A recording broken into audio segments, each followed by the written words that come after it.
Hello everybody, Fixxxer here, back with Firewatch on the audio tour.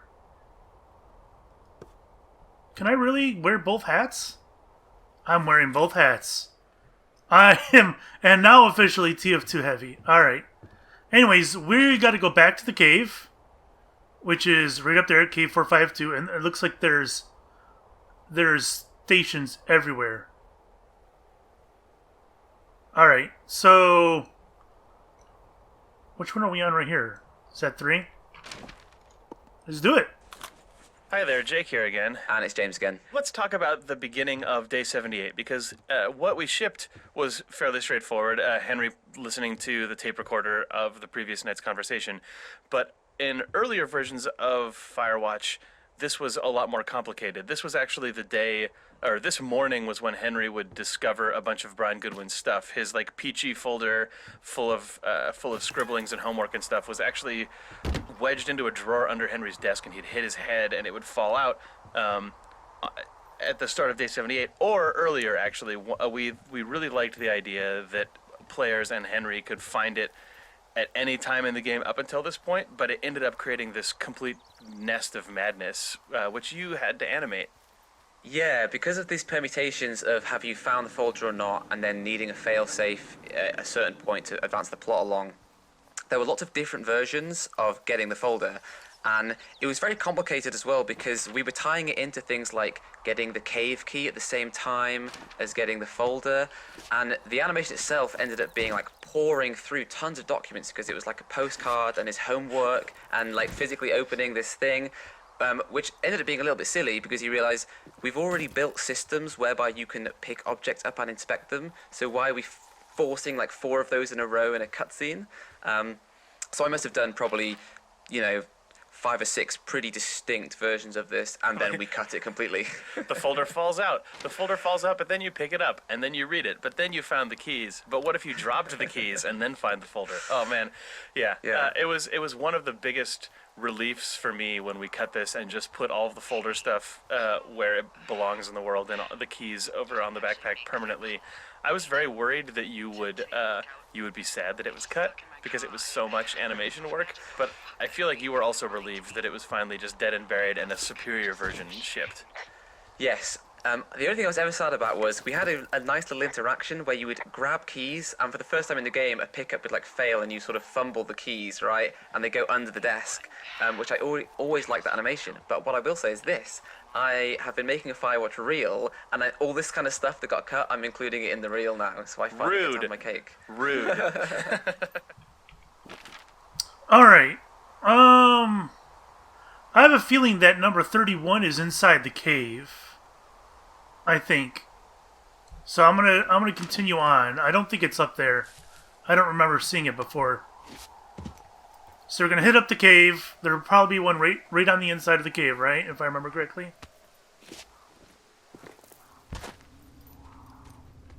Well, not that one.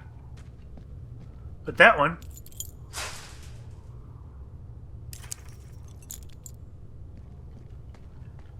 And oh my god, I gotta sneeze. I want to make sure there's not one out here that I need to do. Right.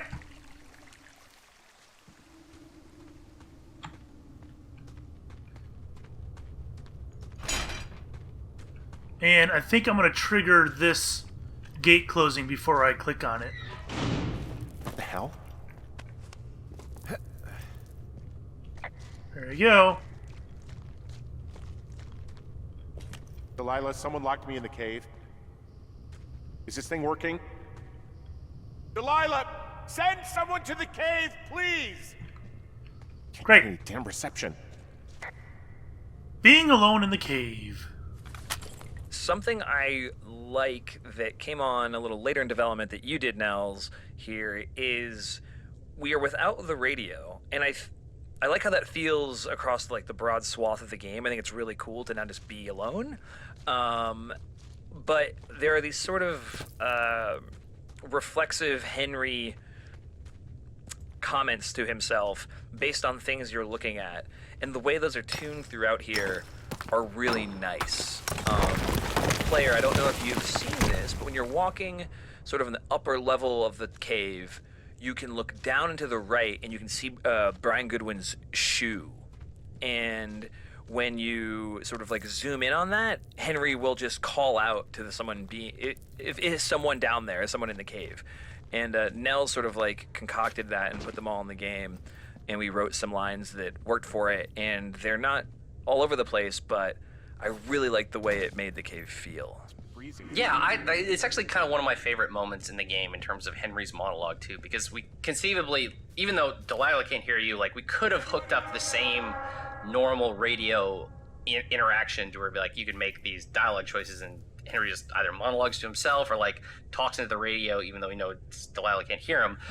But I don't remember. I might just have like tried it on a whim. Maybe someone suggested it. I don't exactly remember. But just having those play automatically when you've been looking at a specific object or area of the cave for like anywhere between like half a second to 2 seconds, and then those kind of monologue moments show up, or when you perform a specific action like zooming, it feels very natural in a way that like little kind of auto monologue lines in games often don't. There's like a couple in the upper level of the cave and then a couple more down near the bottom when you actually find Brian's body.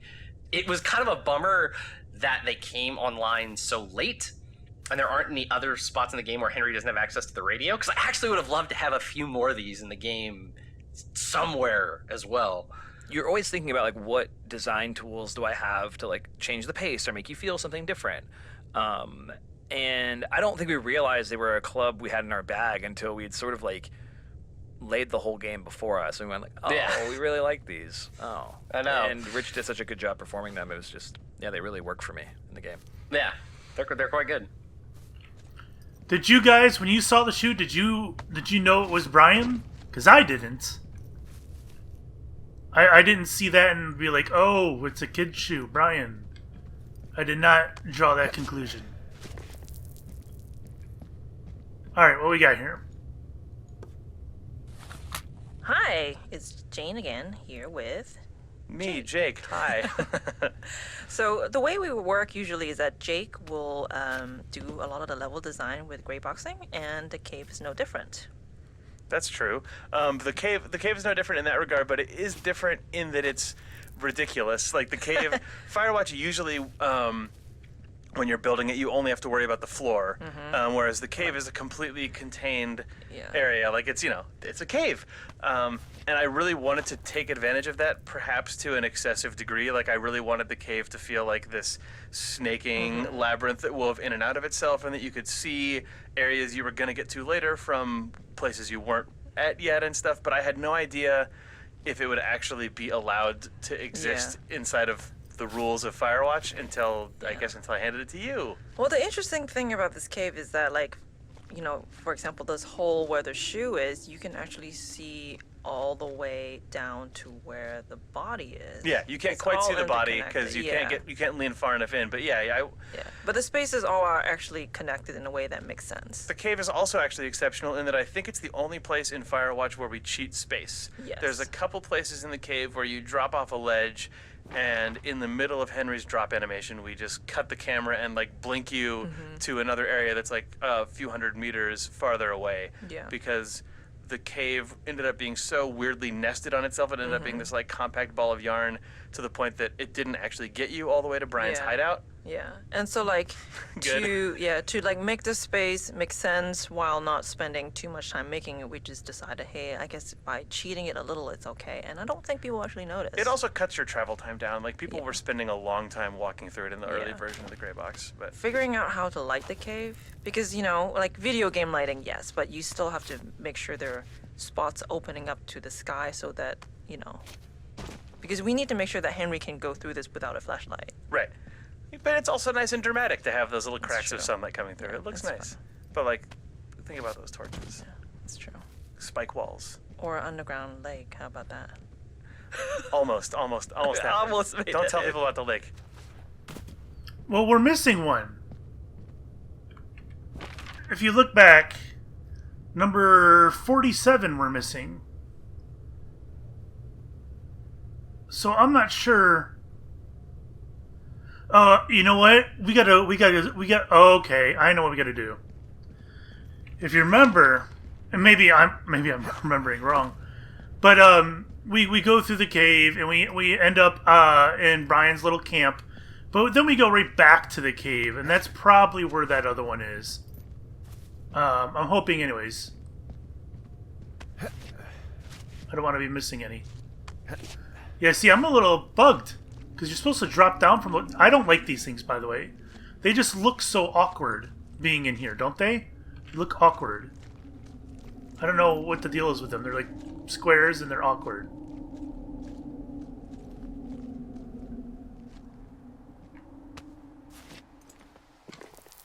Hey, are you there?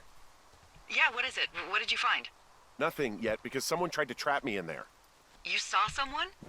No, someone slammed the gate behind me and then ran away. I found another way out, but if I hadn't, Jesus! So you didn't find anything? No, there's a spot where someone had sunk an anchor, but the hardware's gone now. I don't have any climbing equipment. I just have my ropes. I'm gonna hike back to Two Forks and see if I can find anything that could double as an anchor to use in the spot. Well, that doesn't sound dangerous. Great. Let's do this. Hey, it's Chris again. Hey, it's Sean. The entire Brian Goodwin saga changed absolutely massively, multiple times, really, over the course of the design and writing process. There was actually a previous design revision in which you, as the player, through just various means, could trigger the discovery of the existence of Brian Goodwin much earlier in the game, and we had to allow for all these different possible branches of when you could find that out and when Delilah would tell you more information and so on and so on. And it became a nightmarish possibility space that we really had to rein in. It became just a very unwieldy story. Yeah. Inside of that story was the idea that Delilah didn't know who Brian Goodwin was. Right. She knew Ned Goodwin. He was a lookout who was out here, but did not know that he was here with a son because it was against the rules, and Ned had broken the rules by bringing his son out here. And from a design side, that was not to mention there's the unwieldy nature of the being able to never find out who he is until the very end, or figuring out that there was a kid in your tower on day one. That was unwieldy. And then furthermore, we were running out of tools to communicate the story of Brian Goodwin, because the only thing we had was the discovery of objects, which felt very one note and very it felt very breadcrumby. Exactly. There's all this information you have to know in this order, so you're gonna find these things in that order, and there were too many of them, and it felt completely contrived. And this is just a design philosophy. I think this is a good story design philosophy, a good mechanics design philosophy. When something just isn't working, is just ask yourself what happens if the opposite is true. I'll just say, okay, so what are the things that are true? Delilah didn't know there's a kid in the tower. I was like, well, what if she did? And not only did she she liked him. Oh my gosh, well, that makes the emotional payload of finding Brian Goodwin much more intense. And then once we had that, we had another design tool to communicate about who Brian Goodwin was to you. And that tool was the one tool we had for communicating information anywhere else than finding something, and Henry going, we doubled the amount of information we could get to you, and it just made the game much more easy. It opened up the game from the story side, and it made us not have to constrain ourselves with that branching craziness of not knowing who he was and breadcrumbing you around the world. And in doing so, it sort of simplified that total arc and allowed us to pack a lot more information into each of those deliveries. So when you find Brian's backpack, when you find his hideaway, each of those is very information dense, because we just consolidated it all to those zones. And can reference the stuff you've learned along the way. So when you do find him, you actually feel like he's a human being who had a history and a life and a personality and stuff. And I'm really glad we got there. Yeah, me too. Because we got there late, and you just don't know if it's going to happen. Yeah. You just don't know. We got there August, September-ish of 2015. Game came out in February 2016, so very, very, very late. Yep. Interesting. So they didn't... Delilah at first did not know about Brian. I just found an outcropping that someone was using as a little fort. I think it was Brian Goodwin. Really?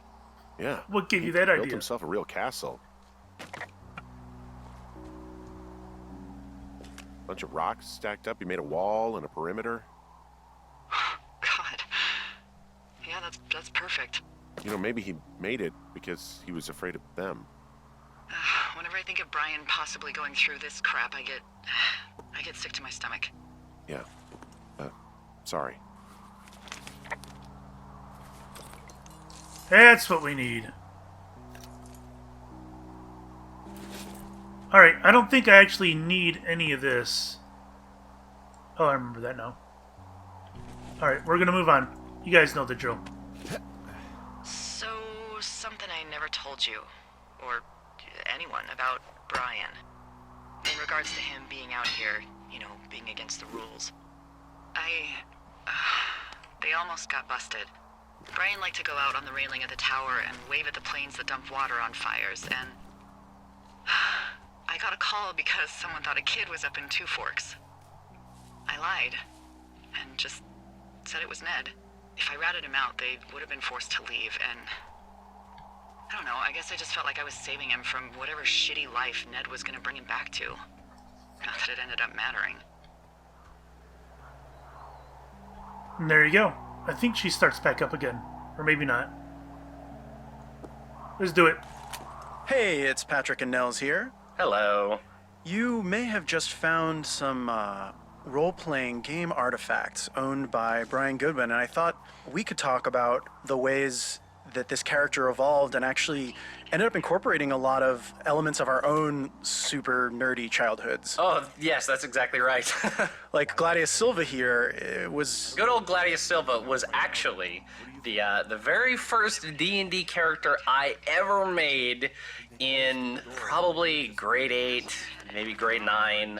My very first D&D campaign. Some other friends of mine on the speech team, the speech debate team, asked me to join their game, and I was very enamored that they invited me. So I had to make a cool character. So I made a half-elf ranger, and because I was a giant dorko and taking a Latin class at the time, I named him Gladius Silva, which of course means sword of the forest. And I remember when we were initially talking about, like giving Brian kind of this geeky kid personality to contrast with the fact that he's like out in the middle of the wilderness. And I recounted this anecdote about Gladius Silva. Everybody in the office thought it was quite hilarious. And because I had, for my own edification a while back, rescued that character sheet from like my parents' garage and then scanned it, I was able just to send over a PDF of that scanned character sheet, and then it more or less showed up exactly in the game. Yeah, these are probably your original die rolls from that fated first campaign. Oh, it was modified just the tiniest bit to like avoid Wizards of the Coast's Dungeons and Dragons copyright. Otherwise, that is literally just my dude. My favorite thing about Brian's proclivity for tabletop RPGs is in Henry's Tower in Two Forks, you can actually find a map that Brian made that's basically like a D&D-ification of the whole area that you're normally in. Yeah, I ended up drawing that completely based on my own style of drawing when I was Brian's age. And Nels' age. When he was Gladius Silva, I was a city kid who moved to a more like suburban, like woodsy area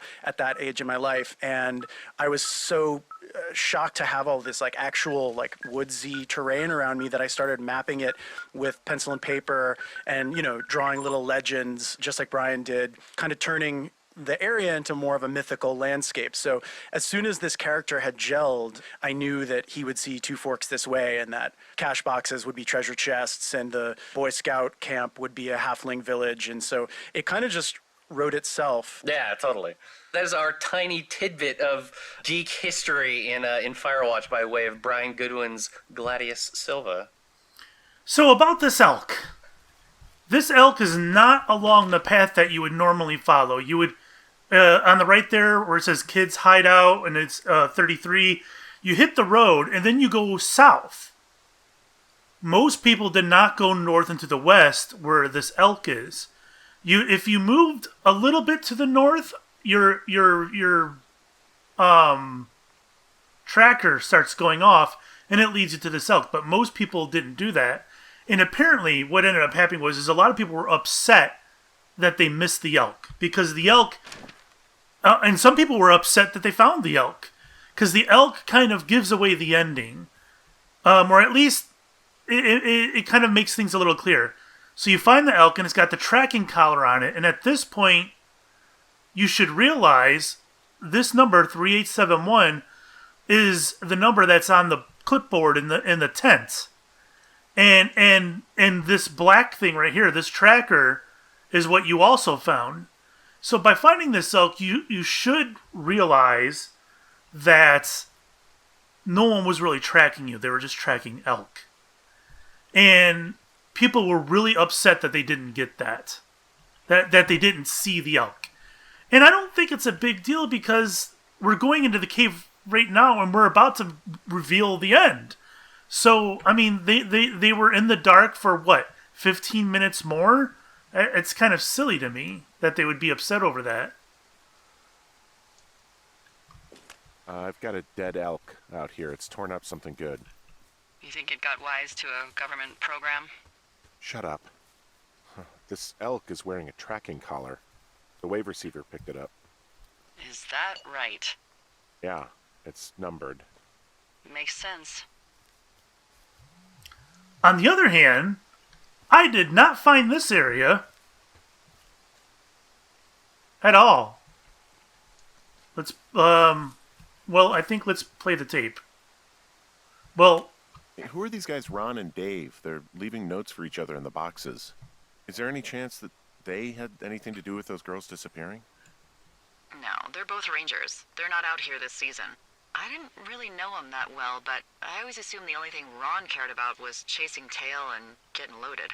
It's somehow comforting to know that he was able to keep up a correspondence with someone who wasn't going to send him a topless Polaroid. alright. Well, I'm not going to read that. We'll save that for another time. Cassette tape. So I found notes between these two rangers, Ron and Dave. You know them? Yeah.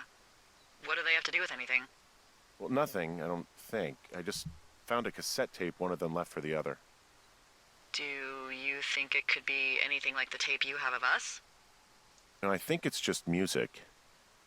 Well, if it's the new Milli Vanilli, it could be just as incriminating. Great. So I can't play it then? Oh, I thought I could play it. I just got an achievement for that. Hey, it's Chris again. Hey, it's Sean, and you are in a clearing just beyond the body of a dead elk, and nearby there's a cassette tape from Dave to Ron. I get them confused the way I get like lots of pairs of characters confused and things that I didn't write. Yeah. It's a recording of the song Ol Shoshone as performed and composed by Chris, who's sitting here, but as written by as performed in the fiction of the game by Ron or Dave. Based on the lyrics that are discoverable in the outhouse at Hawk's Rest, that were written by Raccoon Carter. I wrote the song as lyrics, and then the whole Ron Dave saga I left for myself till later. You wrote those lyrics before we actually had the idea of making it a real song in the game. Exactly right. Yeah. That whole arc collided with a totally separate design idea, which was to have a non-diegetic piece of music that was playing on top of the game at a particular moment. We really liked the idea of that generally. Have an actual song with singing and lyrics in it punctuate a particular moment. But we just never really landed on a song that we thought worked, or a particular way to integrate it into the narrative that wasn't going to stomp on the open nature of the game. And it just we just sort of languished for a while until I guess it was your idea. I can't even remember too. I remember it being my idea only because I remember being really bashful about it, because it was like I had never written a song before, and I really, really, really wanted you to compose music and record it. But I was worried that it was bad, and also making your friend and coworker do this thing that you wouldn't tell me it was a bad idea. I was worried you wouldn't tell me it was a bad idea. That's so funny because I read that as you just didn't really Oh, really? I read that as like, oh, you can do this if you want, but I don't know if that's. No, I just didn't want to it felt like so I've read a song and you're gonna perform it. Right. Like it just did not feel like I was like, oh, so I was really feeling that then when you delivered it, I would start crying. I was alone and just got welled up and I was like, oh man, that feels good. And I It was was really so excited fun. to play the game. I was really happy to get to do that on the game. Oh, good. I'm glad. It was really I didn't fun. know that. Yeah. Well, great. Yeah, worked out. And Great. it's available on the soundtrack, which you can buy at the store.camposanto.com or from our Steam page. All right. Now, I think the last two are in here. Being alone in the cave. That's the same one, right? 29? Yeah. So where is 47 and 31? Well, one of them's got to be down by Brian.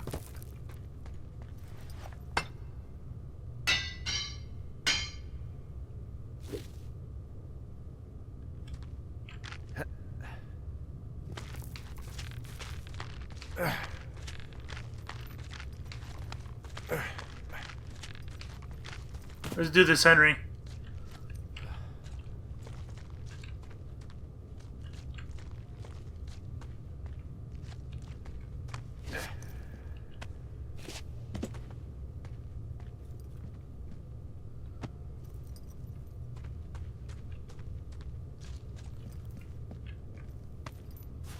Yeah, there's definitely got to be one down by Brian. I don't know where the other one is. I might have missed it. Music starts.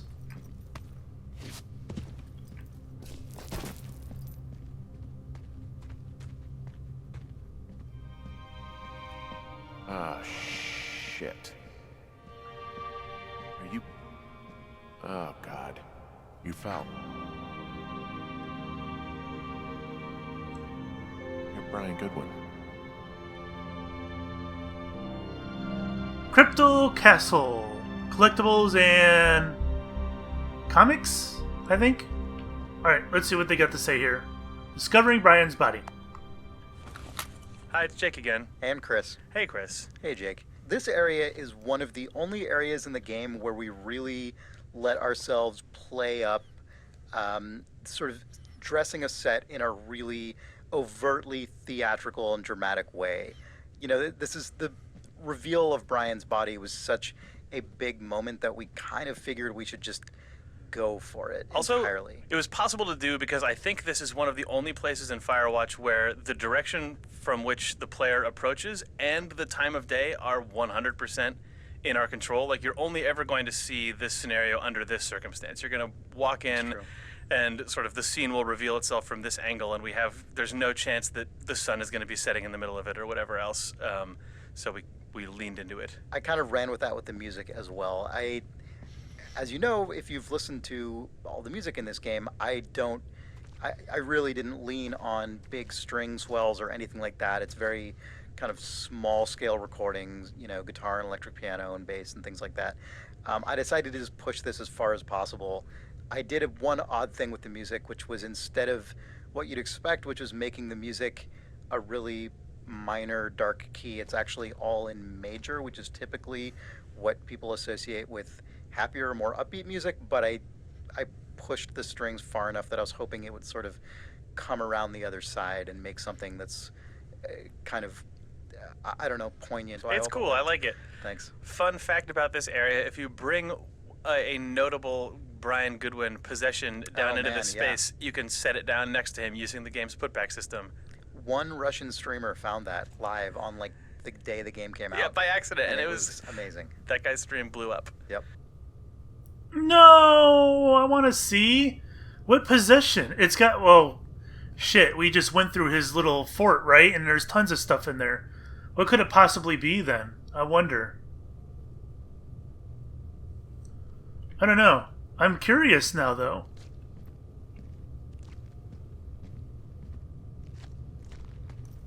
I'm gonna go back to his fort and look. Oh, I can run now. Thank you. I don't remember this cave looking like this.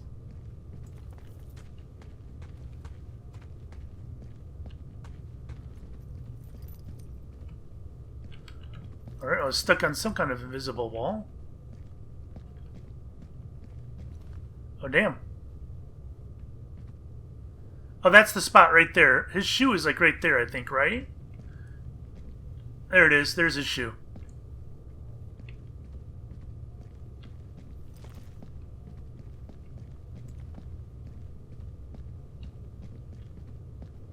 Let's get out of here, Henry.